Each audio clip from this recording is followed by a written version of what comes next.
Go ahead. Good. All right. Welcome to the first episode of New Hampshire Horror Freaks Movie Review. I'm Eddie. This is JJ. What's up? Today we've got 5 movies for you. We have Human Centipede 2, D. Snyder's Strangeland, JJ, And The Lost Voyage. And Ghost Ship, but I don't have it with me right now. and we're going to be doing a comparison at the end of the show between John Carpenter's original Halloween against Rob Zombie's 2008 remake. So if you guys are watching the show, I'm hoping that you guys will weigh in on that because I'm sure this is going to be a heated debate. Alright, so let's start off. I'll go first. And we'll start off with the Human Centipede 2 full sequence. Obviously, this is the follow-up to the first Human Centipede. First sequence, obviously enough. I'm going to try to make this as spoiler-free as possible, so bear with me. Lawrence R. Harvey, who plays the main character, Martin, is absolutely terrifying in this movie. This movie, I don't know what Tim Six was thinking when he made the first one, but then when he made the second one, with the ideas that everybody kept saying about the first one, that everyone was going to just copy the doctor, and taking that idea and giving a big FU to everyone about it, I thought that was a great idea. Cool concept. Was that a spoiler? With the whole copycat killer? I don't know. Whatever. We'll run with it. But if you've seen the first one, you guys know that there were only 3 pieces to the centipede. Martin, however, wants to go the extra mile, and he wants a 12-person centipede. And of course, he's mentally handicapped, and that definitely was a spoiler. I apologize. Spoiler! The way that he goes about getting these guys, I mean, it's so freakish. I really have nothing bad to say about this movie because I walked into it at the theater and I remember coming out and I was both disgusted, but I had a smile on my face. And that's the greatest feeling of the horror film. It really is. If you walk out of a film and you're like, oh my god, I have to go home and shower, but you're so happy from seeing the movie, it's great. So my personal rating on this, I give it a 9 out of 10 because it's just wrong to give this movie a 10. I mean, I can't say anything bad about it. I really can't. And filming it in black and white was great. Alright, Jay, you're up. Well, I will say I've never seen that movie, nor do I want to. I'm not into... Not into the ATM? No. But anyway, continuing on, I went the water route and chose Lost Voyage, and I will say it's a bit cheesy. A bit. A bit. A bit. Well, this comes from a guy who watches 50s horror movies. So, yeah, I mean, you know, I mean, this came out what, 84, 88, 2002. What? What? It said, look, it says at the bottom. It says That's 2002. That's a copyright, you fool. My bad. When was this made? 2001. Oh my god. Wow. So, see, I wasn't too far off. That's even worse. That's even worse than I'm thinking that this movie was made in the 80s. That's even worse. Still not a bad movie, though. I mean, No, it take really... place on a ship that... For a low-budget film, and who put it out? Was it Anchor Bay? Oceanbound. First Look. First Look. Oh, okay. I mean, First Look really doesn't do a lot with horror, unfortunately. All I can really remember in the last couple of years were really low-budget ones, like they did that remake of Night of the Scarecrow, which was god-awful. Why anyone would remake that, I have no idea.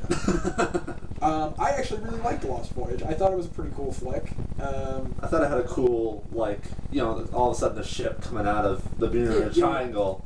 Yeah, I thought that was really cool. The immediate connection with the main character, I thought that was really... That was an interesting... Yeah, that was very interesting. I mean, I saw the movie probably when it first came out, and I haven't seen it since. What I do remember of it, it was a cool flick. I would give it a 6 out of 10. Yeah, let's go along with that. 6 out of 10. On the ghoul factor. Yeah, I don't really remember a lot of gore in the film. I remember it being more almost it's like... more of the shock factor. Yeah, it's a shocker movie it than it's reminds a me horror of, movie. I think that's probably why I thought it was made back in the 80s. Alright, so the next one. Back to you. This is one of my all-time favorite movies. I, again, can't say anything bad about it. D. Snyder's Strangeland. This was made back in 98. Wow, I didn't realize it was that old. It's not old at all. Dude, almost 20 years. Getting old.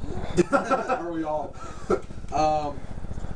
The great thing with this is not only is the film written and directed by Snyder, but he produced it, and he plays as the main antagonist, Captain Howdy, or Carlton Hendricks. Actually, I don't know if you guys can see the back at all or not. There's a small picture of him. I hope there's not a glare coming. He's completely your stereotypical sadist. I mean, he's kidnapping people, he's torturing them, but his tortures are really weird because they're all tribal rituals and stuff like that. I mean, he's going through things like the riding blades, the hanging hooks, branding, scarification, piercing. This is going to be a straight-out spoiler because I got to tell you guys about this scene if you haven't seen the movie. There's a scene where he's got this one guy that he's captured, and he's talking to him about how people freak out, you know, if you've got a lot of piercings or you tattoo your face, which I've got the tattooed face, guys. And he starts telling this guy, you know, plastic surgery is okay. People don't think of you as a sadist if you get a boob job or whatever. But if you try to help somebody reach a new level of experience by piercing their genitals, and of course this dude's freaking out because he doesn't want this to happen to him. The real interesting thing with this film is nobody dies. What? Seriously, nobody dies. Think of the film like that, somebody would die. I mean, there's a lot of blood because of obviously the tortures and everything, but nobody dies. It's much more like a psychological horror, but it really fits into the category of slasher, even though there's no deaths. Huh. I don't know if you've ever seen this movie or not. Nope. Great movie. This one, I can't rank it up there with Human Centipede 2 because there's no deaths or anything like that. So for D. Snyder Strangeland, I give it a 7 out of 10. We'll go with what you said. You're up, dude. I mean, I love horror movies, but I guess you could say I don't get out much. Yeah. Alright, Ghost Ship. We gotta get you seeing some of the other stuff. Yeah, you gotta lend me those B movies you have. Yeah, definitely. Ghost Ship. Great movie. I thought it was awesome. I actually do know when this one came out. It was back in 2001. Yeah. And the only reason I remember that was because I waited in line to see this movie. I was so excited about it. I was really, really excited about it. And I think I psyched myself a little too much because when I first saw it, I remember coming out, I was really disappointed. Yeah, well, it didn't turn out all it could have been. Oh, it definitely could have been. But I think what they had, they made it work. I mean, there really wasn't a lot of gore. Again. No. I mean, this is a ghost story after all. I mean, the only ghost story that I can really think of that had a lot of gore was the remake of 13 Ghosts. Love that movie. Yeah, I mean,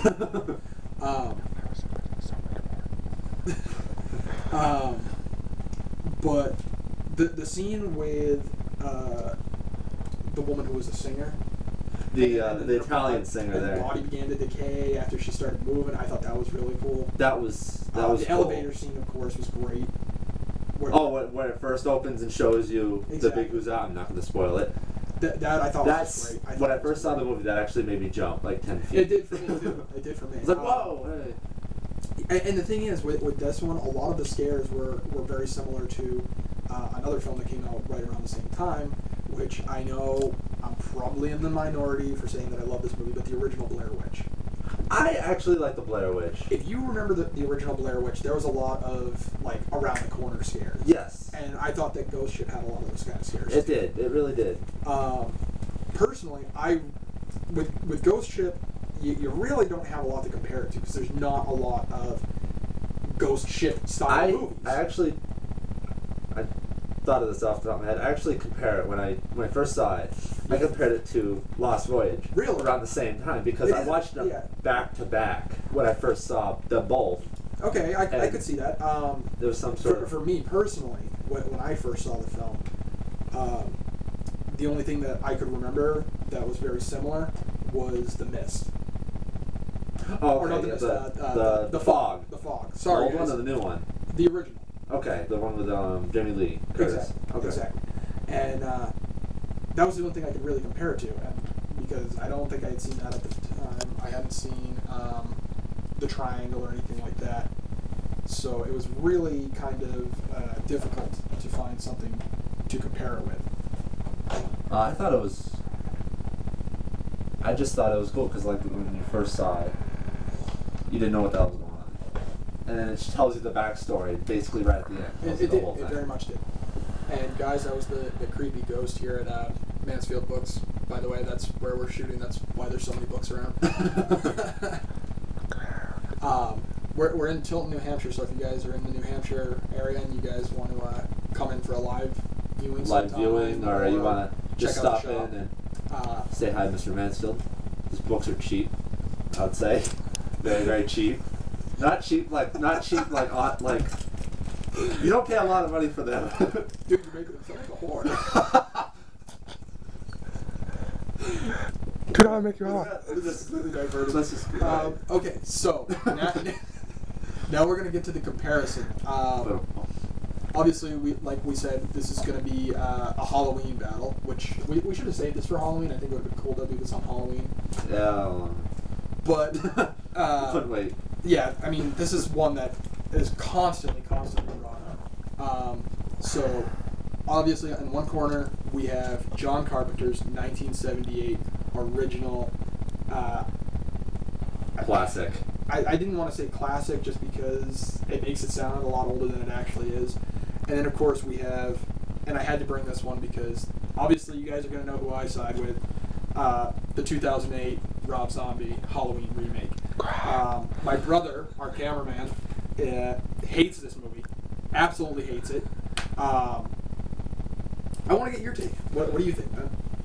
Well, I always love the classics anyway. So I'm taking John Carpenter's side. His movie was You're on Carpenter's side. It was a great movie. See, I can't really argue too much with what you're saying because it is a classic and it really started the whole slasher genre. It really did.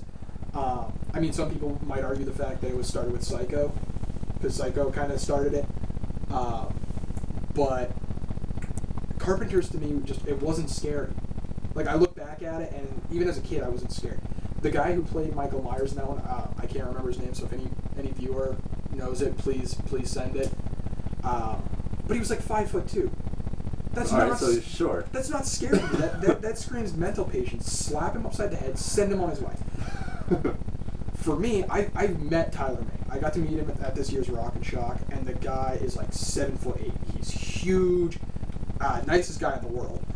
But I see this guy coming at me with the same outfit. This guy's a brick wall. I would be in my pants. This guy is just terrifying. And Rob Zombie, I love the fact that he went into the backstory and really told you how Michael became Michael. That's why I like the new one a little bit, because that whole backstory. Now let me ask: if you had the choice right now at home, which one would you put in? Would you put in Carpenter's or would you put in Lord Zombies? Notice how I didn't say Rob, Lord Zombie, because he's that good. Every movie that guy's made has been gold. I would watch it back to back. I would watch Carpenter first. You're a sad little man. You are a sad little man. I'm sorry. It's whatever, but... All right, well, let's give our ratings. What would you give for Carpenter's? For the time when it came out? I'm talking like all around. All around? Even like nowadays? Yeah. Does it still hold up? I would say so. It's probably 7, 8. It still holds up in all right, so an 8 out of 10? Yeah. For me, it doesn't hold up. Like I said, it didn't really have a lot of scare factor to begin with for me. So I give it a 5. I give it a 5 out of 10. For Zombies, you know, I waited to see this in the theater. I stood in line for like an hour to see it, and I went with a group of friends, which was awesome. Because if one person gets scared, y'all get scared. And for me, I loved it. I jumped a lot actually, especially in that first kill scene that Michael has. Not the rat in the very beginning, but when he attacks the bully. Oh yes, When the kid's walking through the woods and he just clocks the kid. I remember and the kid that. crying and trying to get Michael to sympathize with him, and it didn't happen. That's when you knew a serial killer was born. Oh yes. And for me, seeing a backstory is so much better. And they didn't tell you so much that nothing was left to the imagination. They really left certain key chunks out, so you were like, oh, maybe this could have happened. Oh, right. They're like they didn't tell you anything that really happened in the mental institution. Right. which I would have liked to have seen, maybe more progressed while he was there. And of course, this one had such a great cast. I mean, you've got Malcolm McDowell playing Dr. Loomis. You've got Tyler Mane, like I said. You've got Danny Trejo in there playing one of the security guards for Right, I forgot about that. the mental institution. And he was like the only one who had befriended Mikey. And he kept trying to say, "Mikey, I'm your friend. You don't have to do this," and he still killed him. Which right there shows you just how cold-blooded this Michael Myers was. And the kid who played Michael, I can't leave him out. Anyone who has ever seen Rob Zombie's version, that kid, the little kid version of Michael, that kid was scary as hell. That kid, I'm more scared of him than I am of the original Michael. You do realize he got his start in Hitchcock. Who? The kid who played Michael Myers got his premiere in movies in the movie Hitchcock. Really? Well, he wouldn't have gotten his premiere because he was in this long before Hitchcock ever was even directed. So he got his start with Halloween, but he's in Hitchcock. So if any of you guys have seen Hitchcock, look for him in that, I guess. I haven't seen that yet, and that I makes me haven't either. so I mad really because I'm a want Hitchcock to. fan. Yeah, so am I. So if any of you guys have seen Hitchcock, please let us know if it's worth seeing. So hopefully we'll be back in a week with a new episode. If any of you commented and said, "Oh, this one's better than this one," or this Halloween's better than that Halloween, we will definitely say. We'll definitely let you guys know on which one is the victor. Check us out on Facebook. We do have a Facebook page. It's New Hampshire Horror Freak, so you can find us there. You can find our episodes there as well as on YouTube under my page, which is edorval at youtube.com. So yeah, check us out there. Like I said, hopefully we'll be back next week, maybe 2 weeks. Still have yet to decide. It's first episode time, so you know how that goes. We're kind of flowing with it. We'll see how this goes. Hopefully it will be in a week, and we'll have another 5 movies. Woo! I don't know if you've got yours picked out. I do have mine picked out, so You're way ahead of me. so I'll let you guys know what I picked out. My